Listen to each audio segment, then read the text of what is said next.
kwenu mchungaji na mwinjilisti na mwangalizi Mchungaji Nicodemus Emmanuel, mtumishi wa Mungu. Karibu kwa huduma. Amen. Amen.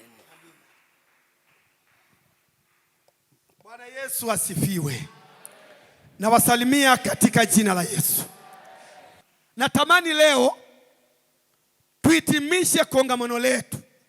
Bado kwa kweli Mungu amekuwa na sisi tangu siku ya kwanza ile, na leo ni hitimisho. Na kwa sababu wengi tumefika leo, natamani na ninyi mpate haki yenu. Kila aliyefika apate haki yake. Kwa nitafanya summary, alafu tutagusa yale maeneo yaliyosalia. Lakini natamani ujue tulianza na nini, semina yetu inasema nini na imekusudia kitu gani zaidi. Fungua kitabu cha Waamuzi sura ile ya 16 23 mpaka 30.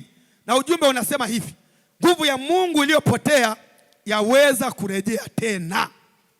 Nguvu ya Mungu iliyopotea ndani yako inaweza kurejea tena.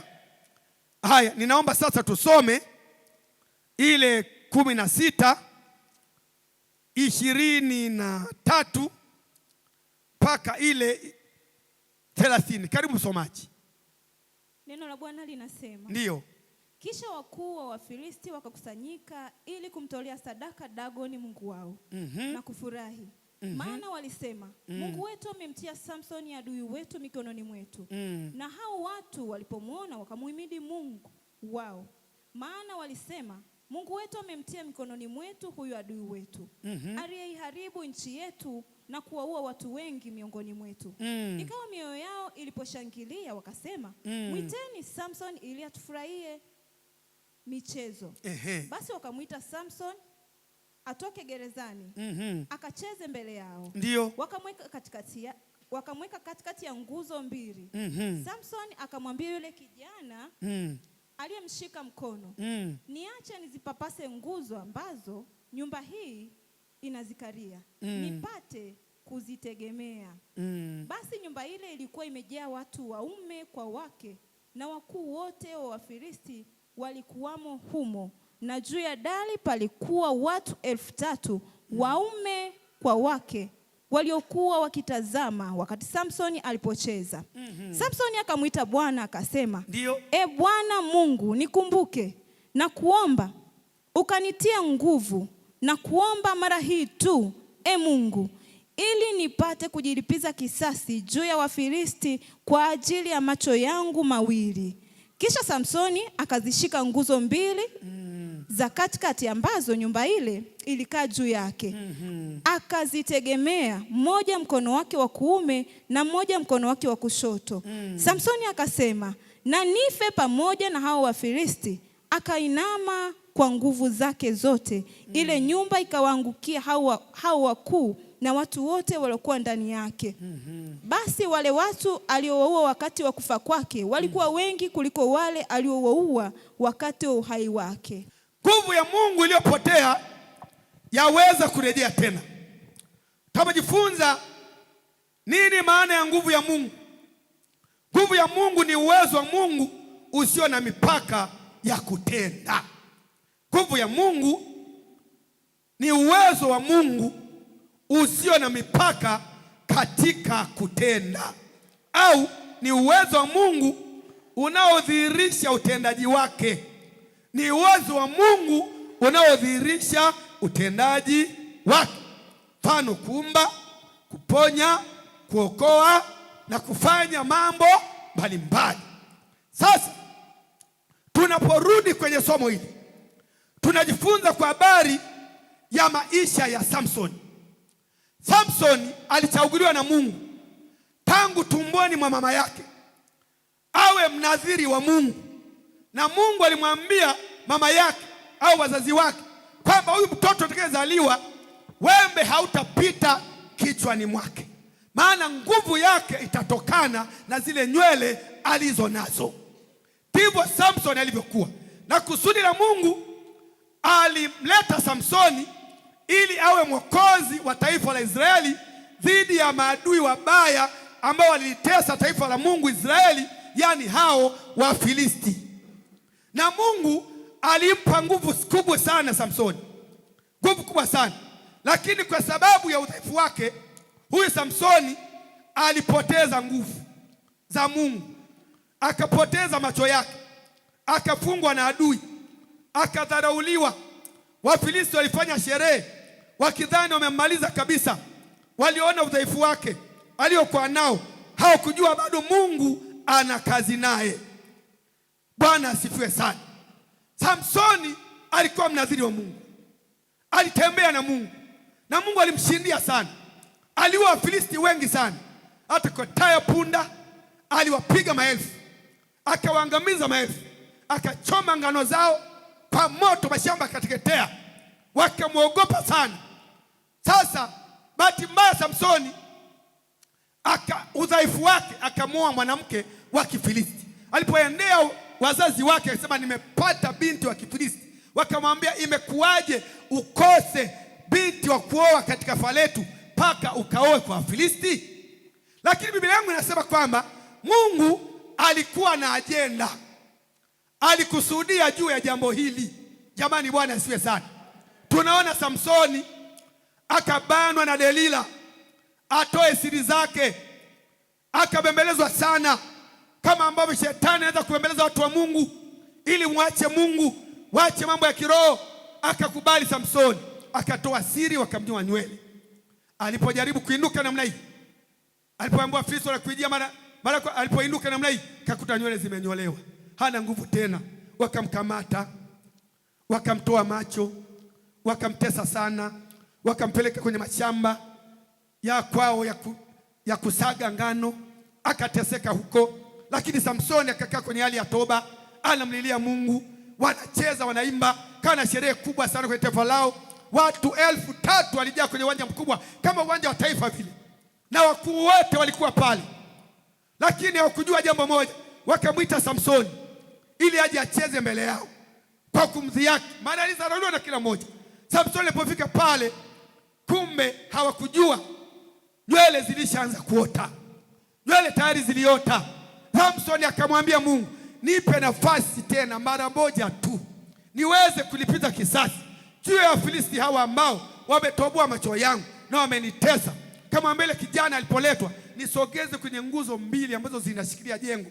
Aliposogea akaziegamia, akasema, Mungu nikumbuke mara hii tu, Baba nisamehe kwa yote. Mungu akarudisha nguvu yake, nguzo zile zikaanguka, jengo lote likaanguka, akaua maelfu, akaua watu wengi tofauti na waliowaua katika uhai wake. Tunapojifunza somo hili, kila aliyeokoka ni mnadhiri wa Mungu. Kila uliyeokoka ni mnadhiri wa Mungu. Wakati unaokoka, Mungu ameweka nguvu yake ndani yako. Unayo nguvu isiyo ya kawaida ya kumshinda adui, ya kushinda dhambi, ya kushinda chochote kile ambacho kiko kwa ulimwengu huu. Ndio maana unapookoka, Mungu hawezi kukuacha hivi hivi. Lazima kuachilia nguvu ya Roho Mtakatifu. Lazima kuachilia nguvu yake. Anajua uko duniani mapambano ni mengi, shida ni nyingi, vita ni vingi. Hawezi kukuacha bila kukuachilia nguvu yake. Ndio maana askari anapohitimu mafunzo lazima apewe silaha za vita za kwenda kushindana. Kwa hiyo na wewe uliokoka ni askari wa Yesu. Ndani yako unazo silaha za ushindi. Mwambie ndugu yako, unazo silaha za ushindi. Upasi kushindwa na jambo lolote ambalo Mungu ameweka ndani yako. Sasa tunajifunza somo hili kwamba Samsoni, Wafilisti walifanya sherehe wakidhani wamemmaliza kabisa, kumbe hawakuweza kummaliza. Kama ambavyo wewe yawezekana ulikuwa na nguvu ya Mungu vizuri wakati unaokoka, lakini nguvu ya Mungu ikaondoka ndani yako. Unakuja kwenye ibada unakuwa mkavu, unakuja kanisani unakuja kwa mazoea, lakini ule uwepo ambao ulikuwa unasikia wakati umeokoka haupo. Ile shauku ya Mungu haipo. Yawezekana ulikuwa na huduma ndani ya kanisa, ulikuwa na karama ndani ya kanisa, ulikuwa na kipawa ndani ya kanisa, lakini siku zinavyokwenda ile nguvu haipo tena, ile shauku haipo tena, zile nywele hazipo tena. unakuja kanisani kwa mazoea, lakini ninazo habari njema asubuhi ya leo. Hiyo nguvu iliyopotea yaweza kurejea tena. Jamani, Bwana asifiwe. Yawezekana ni uchumi wako. Ulikuwa na uchumi mzuri, ulikuwa na maisha mazuri, ulikuwa na kazi nzuri, ulikuwa na ndoa nzuri, lakini sasa imepotea. Umekata tamaa, lakini habari njema ni kwamba ukimpata Roho Mtakatifu ukimwomba, ukarejea tena, kila kilichopotea chaweza kurejea tena. Jamani, Bwana asifiwe. Kwa Mungu kila kitu kinaweza kurejea tena. Tuliangalia sababu zinazoweza kufanya nguvu ya Mungu kurejea tena. Tukasema sababu ya kwanza ni kwamba Mungu hajafuta kusudi lake juu ya maisha yako. Mungu bado hajafuta kusudi lake juu ya maisha yako. Hebu nisomee mwanangu ile Waamuzi 16:24. Mungu hajafuta bado kusudi lake juu ya maisha yako. Nisome. Neno la Bwana linasema, ndio, na hao watu walipomwona wakamuhimidi Mungu wao, maana walisema, Mungu wetu amemtia mikononi mwetu huyu adui wetu, aliyeiharibu nchi yetu na kuwaua watu wengi miongoni mwetu. Wakadhani, wakamuhimidi Mungu, wakajua huyu amekwisha, huyu hatainuka tena, kama ambavyo watu wanakuona leo kwamba utainuka tena kihuduma. Na kuambia habari njema ni kwamba Bwana, ukimrejea Bwana atarudisha huduma yako, atakuinua tena, atakubariki tena. Hiyo ndoa yako iliyokufa itarejea tena, hiyo biashara iliyokufa itarejea tena, uliyefukuzwa kazi Bwana atakurejeshea kazi nyingine nzuri zaidi ya hiyo, kama ukimrudia nani? Bwana. Unaporudi kwa Mungu, unapomwomba Mungu, Mungu anarudisha nguvu. Leo natamani kila mmoja umlilie Mungu baada ya ibada hii. Umwambie Mungu, nipe nafasi nyingine tena. Mwambie Mungu, nisaidie yale maisha niliyokuwa nayo yarejee tena. Na kuambia kwa jina la Yesu, na itarejea, na hali yako ya maisha itabadilika, itakuwa kama mwanzo. Samsoni hakutafuta huruma za Wafilisti. Angeweza kuambia Wafilisti, jamani mnisamee, nisisage ngano. Hakuwaomba msamaha, alimtafuta Mungu. Na unapitia magumu, mtafute Mungu. Usitafute huruma za wanadamu, usitafute misaada ya wanadamu. Wakati mwingine inafikia mwisho na kuchoka, lakini Yesu hawezi kukuchoka. Unapopitia magumu, mtafute Mungu. Wewe muangalie Yesu peke yake, usiwaangalie wanadamu. Yeye Yesu ndiye amebeba majibu yako. Samsoni alimtazama Mungu. Angeweza kumwambia hata Delila, mke wangu njoo nisaidie kusaga ngano. Hakumtazama Delila, hakuwatazama Filisti, alimtazama Yesu. Na leo tumtazame Yesu. Na muone Yesu yuko mahali hapa. Kila atakayemtazama asubuhi ya leo, kila atakayemwangalia Yesu, anakwenda kubadilisha historia ya maisha yako. Hautalia tena. Bwana anafuta machozi yako, Bwana anaondoa huzuni yako, Bwana analeta furaha mpya. Pokea kwa jina la Yesu. Naiona neema mpya, naona baraka mpya za Bwana. Anakwenda kubadilisha historia yako. Wewe ulielia sana, Bwana anaenda kuachilia kicheko. Jambo la ngapi? La 4. Kwa sababu Mungu anaweza kufanya ushindi wako wa mwisho kuwa mkuu zaidi. Mungu ni Mungu wa mambo makuu. Ushindi wako wa mwisho anaweza kufanya kuwa mkubwa zaidi ya wa kwanza. Aya 16:30 tujikumbushe binti yangu. Neno la Bwana linasema, Samsoni akasema, na nife pamoja na hao Wafilisti. Na nife pamoja na hao Wafilisti. Akainama kwa nguvu zake zote. Dio. Ile nyumba ikawaangukia hao wakuu na watu wote waliokuwa ndani yake. Basi wale watu walioua wakati wa kufa kwake walikuwa wengi kuliko wale alioua wakati wa uhai wake. Asante sana. Tambua kwamba katika maisha haya mwisho wako ni lazima uwe mkubwa kuliko wa kwanza. Baraka zako lazima ziwe kubwa kuliko wa kwanza. Upako wako kihuduma lazima uwe mkubwa kuliko wa kwanza. Mwambie ndugu yako, kazi bado. Mwambie kazi bado. Mwambie mwisho ndio una mambo makubwa. Yawezekana kuna mtu hapo amerizika, una kagenge kako hapo, umesema genge langu ili Mungu nisaidie niende kwa amani. Wewe Mungu anataka ufungue supermarket. Jamani, Bwana asifiwe. Hilo genge sio mwisho wako. Utukufu wa mwisho wa nyumba hii utakuwa mkubwa kwa kwanza. Lazima mwisho wako uwe mkubwa. Niliwaambia wakati inaanza semina, hata ili jengo mmemaliza mnasema Bado Bwana atainua watu hapa. Mtakuwa na ibada karibu 4 zitajaa. Bwana atatanua mipaka. Baadaye mtaliongeza jengo tena, litaenda mashariki, litaenda magharibi, litaenda pande zote, kwa sababu utukufu wa mwisho wa nyumba hii lazima uwe mkubwa kuliko wa kwanza. Sawa sawa, watu wa Mungu. Nilisema juzi, mtu anafikia miaka 60 anasema miaka 60 hii basi tena nianze tu kuandalia watoto waanze kusimamia mali zangu na kuambia mambo. Bado hiyo miaka 60 ndio natakiwa uanze kuchacharika kuwekeza zaidi. Maana miaka ya kuishi ya mwanadamu aliyoisema Mungu ni 120. Soma neno. Mungu anasema na hiyo miaka ya mwanadamu ya kuishi itakuwa miaka 120. Akapiga muhuri. Akaja Daudi akasema, jamani ndugu zangu, miaka ya kuishi duniani itakuwa ni 70. Tena mtu akiwa na nguvu itakuwa 80. Jamani, mbona Mama Nyerere ana miaka 90?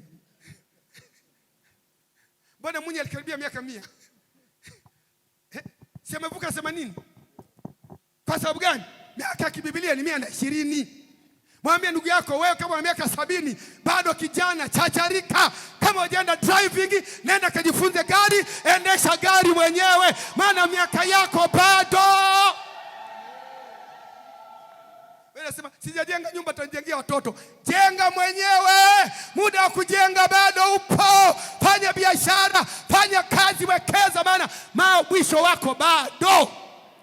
Mwambie niko mwisho wako bado. Sio unafikia unasema yani mpaka unatunga na nyimbo tunakwenda mbinguni. Mbinguni ukafanye nini? Unatoroka majukumu, sio? Mungu hataki wanaokimbia majukumu. Baki ule watoto, baki wajukuu, hakuna kukimbia. Wanaenda waliomaliza 120, miaka 70 unaenda wapi? Umejaa osia tu nyumbani. Wanangu nawaeleza mpendane, wapendane ndio. Yaani Bwana, neno linafanya linaua roho, anawisha. Watu wengi wamesikilia andiko moja tu.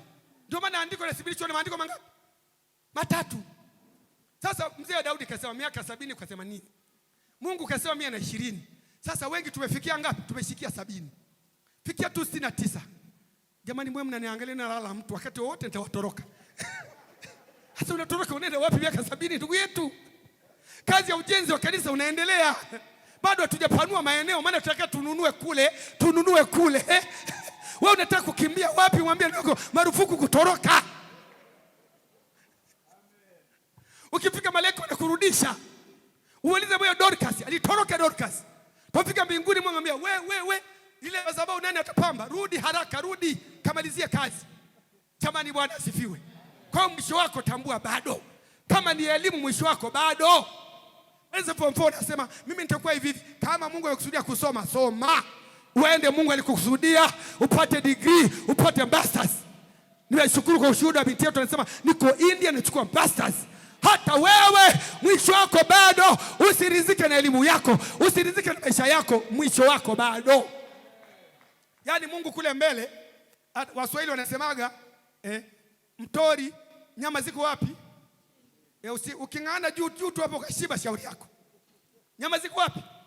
Baraka za Mungu ziko mbele. Hapa bado hujabarikiwa wewe, bado wewe. Ulipofikia ndugu yangu bado. Kazi kubwa Mungu anakusudia kupeleke viwango vikubwa. Viwango vya juu, lakini umeridhika na kiwango hicho. Samsoni akaua maelfu. Mwisho wake ukawa mkubwa kuliko ule wa kwanza. Sasa tukaangalia pia tunahitaji uamsho binafsi wa roho kurejesha nguvu iliyopotea. Tulijifunza hiyo. Tukasema nguvu ya Mungu hupotea pale mtu anapoondoka kwenye ushirika na Mungu. Ukiondoka kwenye ushirika na Mungu tu, Mungu anaondoa nguvu yake. Tusomee Waamuzi 16:20 tena. Anaondoa nguvu yake. Ili muwe salama, ili uinuliwe, tunza ushirika wako na Mungu. Waamuzi 16 mstari wa 20 neno la Bwana linasema. Kisha akasema, Samsoni, Wafilisti wanakujia. Akaamka katika usingizi wake akasema, nitakwenda nje kama siku nyingine na kujinyoosha. Lakini hakujua ya kuwa Bwana amemwacha. Bwana amemwacha. Wakati mwingine tunatumika kimazoea. Unasema nitahubiri kama jana, taimba kama jana. Kama ukishapoteza ushirika, unaimba ukiwa mkavu. Unaimba watu wapati matokeo. Unahubiri wapati matokeo kwa sababu gani? Umepoteza ushirika.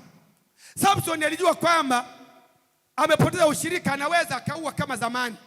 Anaweza akasimama kama zamani. Kumbe nguvu ya Mungu ilishaondoka. Na wewe tunza ushirika na Mungu, tunza nguvu ya Mungu isiondoke. Maana ikiondoka huwezi kufanya kama zamani. Hata uzuri ulionao wewe ni kwa sababu una ushirika na Mungu. Jamani, Bwana asifiwe sana.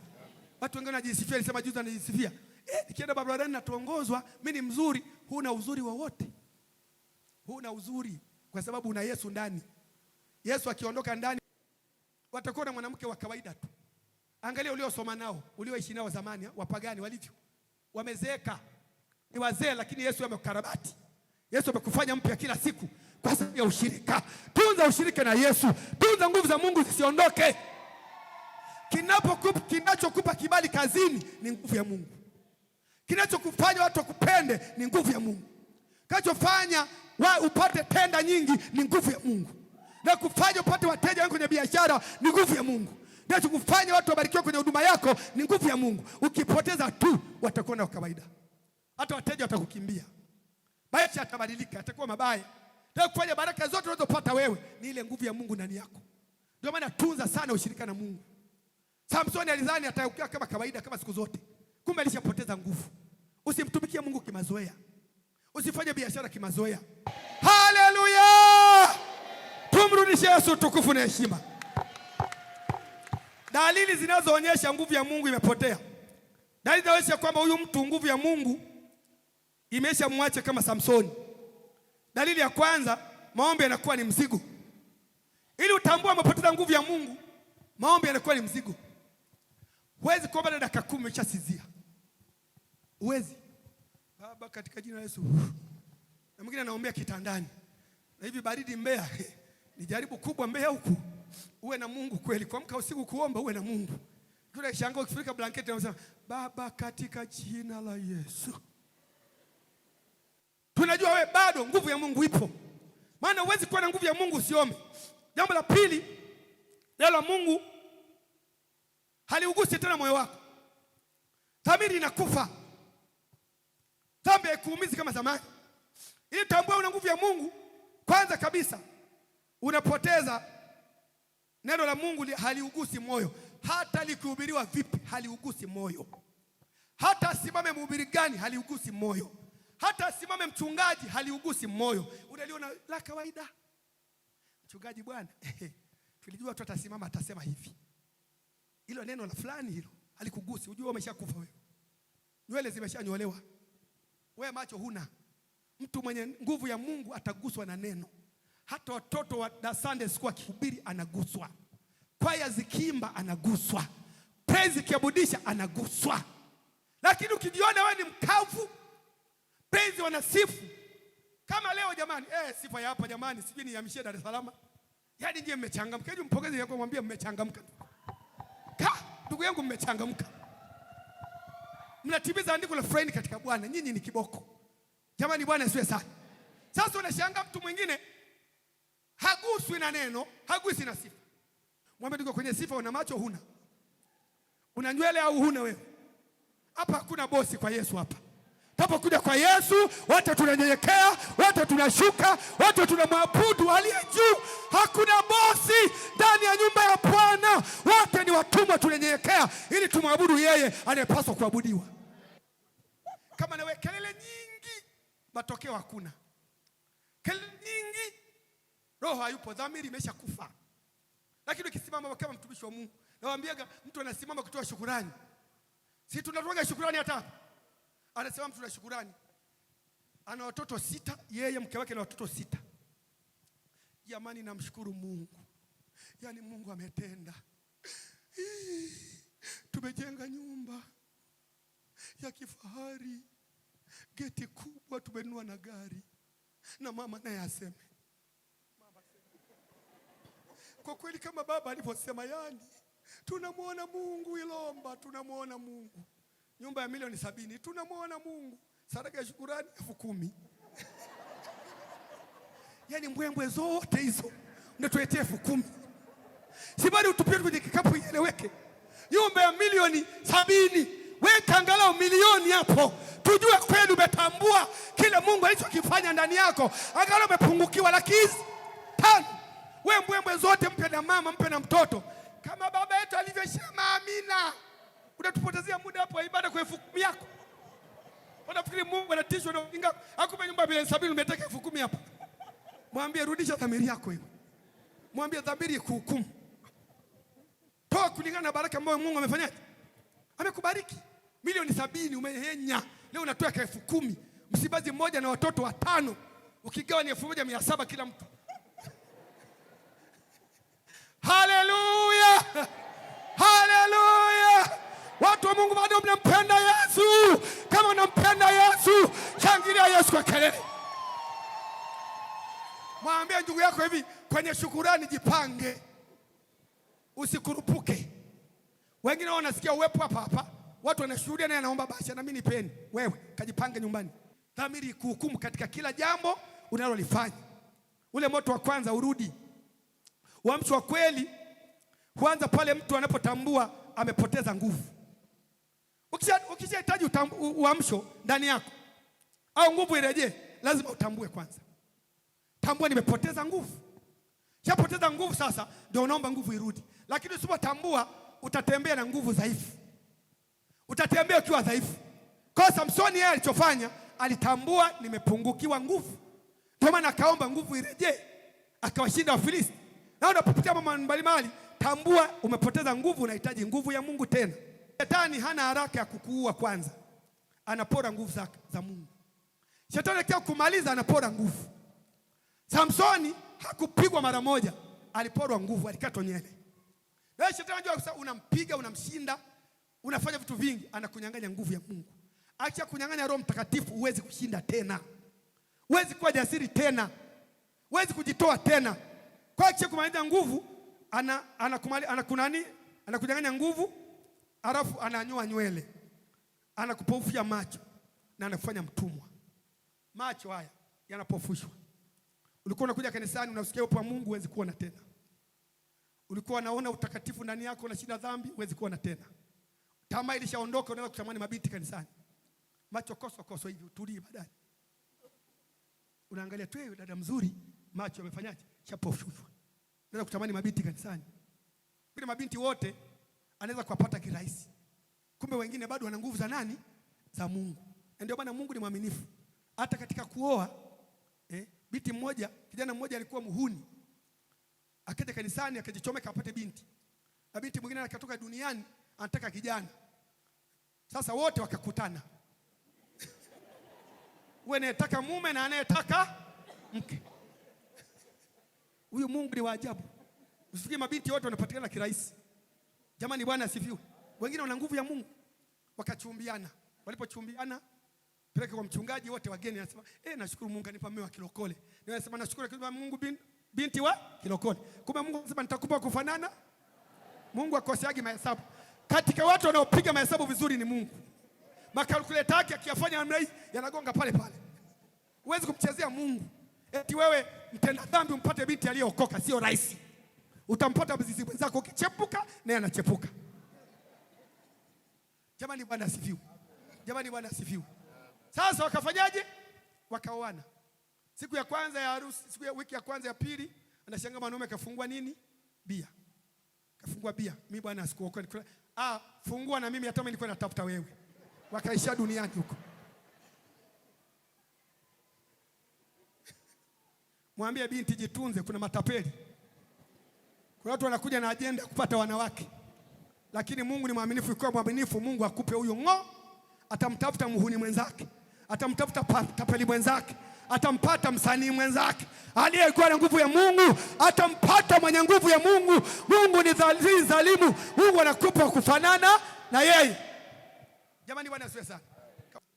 Tukaangalia matokeo ya nguvu ya uamsho ndani ya kanisa. utakatifu utatawala ndani ya kanisa. Hofu ya Mungu italijaza kanisa. Nguvu ya mwisho ikiwa ndani ya kanisa, utakatifu utatawala. Dhambi haitatajwa tena. Kila mtu aendeshe maisha matakatifu. La pili, ishara miujiza itatendeka ndani ya kanisa. Kila mmoja akikusanya nguvu ndani ya kanisa, Mungu atafanya ishara na miujiza. Ya tatu, moyo wa ushirika na masaidiano utaingia ndani ya kanisa. Roho ya masaidiano. Ya nini? Kwa nini? Niliwaambia jana kwamba mchungaji yeye kazi yake kubwa ameitwa kuombea watu. Lakini nyinyi washirika ndio mnapaswa msaidiane ninyi kwa ninyi. Ukipata shida msaidiane. Tolea mfano, na ukisikia mgonjwa kamtie moyo, mwenye shida msaidiane ninyi kwa ninyi. Nguvu ya Mungu inadhihirisha na ile nguvu ya masaidiano. Mwana praise mwenzenu mwanakwaya akipata tatizo mkamuone. Na ukimtumikia Mungu, wewe jitoe kwa Mungu tu. Ukijitoa kwa Mungu, Mungu atakusaidia.